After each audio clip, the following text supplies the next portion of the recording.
नमस्कार दोस्तों, मैं विजय आप सभी का स्वागत करता हूँ आपके अपने YouTube channel online school tally पे। दोस्तों, आज का ये जो हमारा वीडियो है, ये है जो हमारे फ्रेशर दोस्त हैं जिनको जॉब चाहिए और उनका एक क्वेश्चन रहता है कि सर मैं फ्रेशर हूँ तो क्या मुझे अकाउंटिंग में जॉब मिलेगा, मेरा सैलरी क्या होगा, मेरा अकाउंटिंग में ग्रोथ क्या है। तो इन सारे क्वेश्चन जो हमें पूछे गए, इनका हम जवाब देने की यहाँ पे कोशिश करेंगे। तो स्टेप बाय स्टेप कुछ क्वेश्चंस मैं लेके आया हूँ, 5 क्वेश्चंस है मेरे पास। उनका आंसर देने का मैं आपको इस वीडियो में ट्राई करूंगा। तो सबसे पहला क्वेश्चन जो मेरे को पूछा गया वो है, sir how do get accounting job for fresher.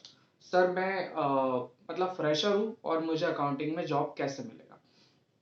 तो बड़ा ही सिंपल सा क्वेश्चन है कि सर मैंने अभी अभी अकाउंटिंग शुरू किया है, या मैं कॉमर्स का स्टूडेंट हूँ और मेरा जस्ट कॉलेज खत्म हुआ है, या जस्ट मेरा टैली का कोर्स खत्म हुआ है, तो मुझे अकाउंटिंग में जॉब कैसे मिलेगा।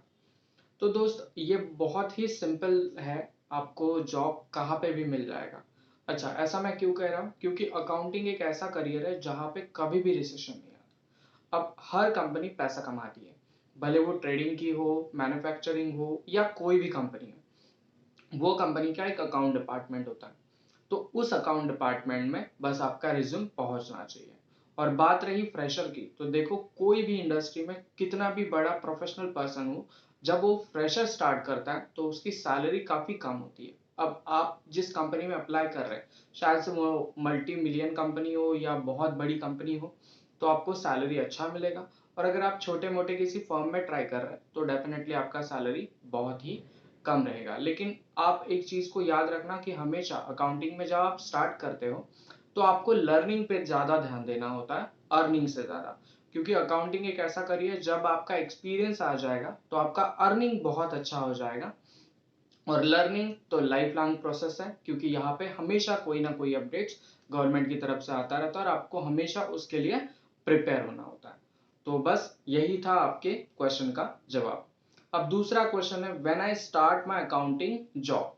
अब ये सवाल कौन कर रहा है, तो जैसे बहुत सारे स्टूडेंट्स होते हैं जो ग्रेजुएशन खत्म करते हैं, बीकॉम खत्म करते हैं, और फिर उनके दिमाग में चलता है कि सर क्या मैं अभी आपका अपना अकाउंटिंग का जॉब स्टार्ट करूं। तो आप कभी भी कर सकते हैं, लेकिन मेरा ये खुद का मानना है कि अगर आपने कॉमर्स लिया है और आपको अकाउंटेंट ही बनना है, तो आपको ना आफ्टर 12th ही कहीं पे एज अ फ्रेशर के तौर पे अकाउंटिंग का जॉब स्टार्ट करना चाहिए। इसका रीजन मैं आपको बताता हूँ। काफी सिंपल सा रीजन है, बहुत सारे स्टूडेंट जो है वो आफ्टर ग्रेजुएशन ही जॉब के लिए निकलते हैं। तो आफ्टर ग्रेजुएशन जब आप निकलते हैं तब आपको एज अ फ्रेशर काउंट किया जाता है। तो 3 साल आपने कॉलेज की पढ़ाई में दे दिए और उसके बाद में आप और 3 साल आपका जो जॉब से रिलेटेड काम है वो सीखने में दे दोगे। तो आपका बहुत सारा टाइम ऐसे ही वेस्ट हो जाएगा। तो मेरा ऐसा कहना है, ये मेरा कहना है, आपका नहीं है, कि आपको जब आपका 12th खत्म हो तभी आपको आपका अकाउंटिंग का जॉब स्टार्ट कर देना चाहिए, तभी आपको अकाउंटिंग से रिलेटेड काम करना सीख लेना चाहिए। Scope in accounting career, third question है हमारा। तो काफी सिंपल सा क्वेश्चन है कि सर मेरा स्कोप क्या रहेगा। तो बहुत बढ़िया स्कोप है अकाउंटिंग में। हर इंडस्ट्री में अकाउंटेंट की जरूरत होती है, बस आपको उस इंडस्ट्री से रिलेटेड नॉलेज आना चाहिए। इसके लिए आपको जो भी अकाउंटिंग का काम मिले उसमें आपको हर एक चीज को समझना होता है, और उस चीज को आपको समझ के उसका प्रैक्टिकल करना बहुत इंपॉर्टेंट होता है। तो जितना आप प्रैक्टिकल करते रहेंगे, हर एक अलग अलग इंडस्ट्री में काम करते रहेंगे, वहां का नॉलेज आप रखते रहेंगे, तो आपका स्कोप बहुत सुपर्ब है। आपको जो मिला वो काम आपको वहां पे करना है।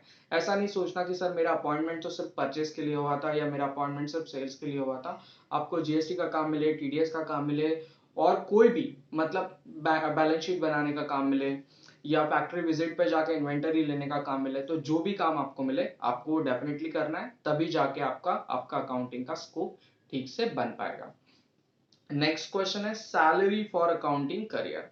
अब बड़ा ही इंटरेस्टिंग क्वेश्चन है, क्योंकि हर एक का यही क्वेश्चन होता है कि सर मैं अकाउंटेंट बन तो जाऊंगा लेकिन मेरी सैलरी क्या होगी।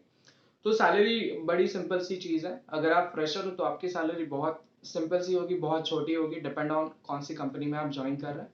लेकिन अगर आपका एक्सपीरियंस है तो डेफिनेटली आपकी सैलरी बहुत अच्छी होगी, जो मतलब कंपनी पे भी डिपेंड करता है, लेकिन अगर आपका नॉलेज अच्छा है तो कोई भी नॉलेज को ही पैसा देता है, तो आपकी सैलरी वहां पे बहुत अच्छी होगी, जो आप मांगोगे शायद से वो भी आपको मिल सकती है। और लास्ट क्वेश्चन है मेरे पास कि only tally is required for accounting career. ये काफी इंपॉर्टेंट क्वेश्चन है। अब मेरा चैनल टैली का है, तो मैं ऐसा नहीं बोलूंगा कि आपको सिर्फ टैली आ गया तो आपको अकाउंटिंग में जॉब मिल जाएगा। देखो, टैली से रिलेटेड मतलब अकाउंटिंग होता है। ऐसा क्यों होता है? क्योंकि इंडिया में और वर्ल्ड वाइड अगर हम बात करें, तो इंडिया की पहले बात कर लेते हैं। इंडिया में ना टैली बहुत सारी कंपनीज यूज करती है।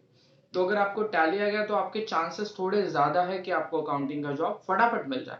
लेकिन अगर वर्ल्ड वाइड बात करें तो सैप है, क्विक बुक है, जोहो बुक है, बहुत सारे ऐसे अलग अलग अकाउंटिंग के सॉफ्टवेयर है जिसकी मदद से आप अपना टैली का अकाउंटिंग का काम शुरू कर सकते हैं। लेकिन टैली को इसलिए प्रेफर किया जाता है क्योंकि टैली मोस्ट पॉपुलर सॉफ्टवेयर है इन इंडिया, और ये इंडिया का ही सॉफ्टवेयर है, इसलिए बहुत सारे लोग यहाँ पे काम करते हैं, और ये इजीली आपको इंस्टीट्यूट में सीखने के लिए भी मिल जाता है। तो बस यही था आपका आंसर, और ये आंसर आपको अच्छे लगे रहेंगे तो इस वीडियो को लाइक करिए, शेयर करिए, अपने दोस्तों तक पहुंचाइए, और चैनल को सब्सक्राइब करना ना भूलिए। चलिए फिर मिलते हैं अगले वीडियो में।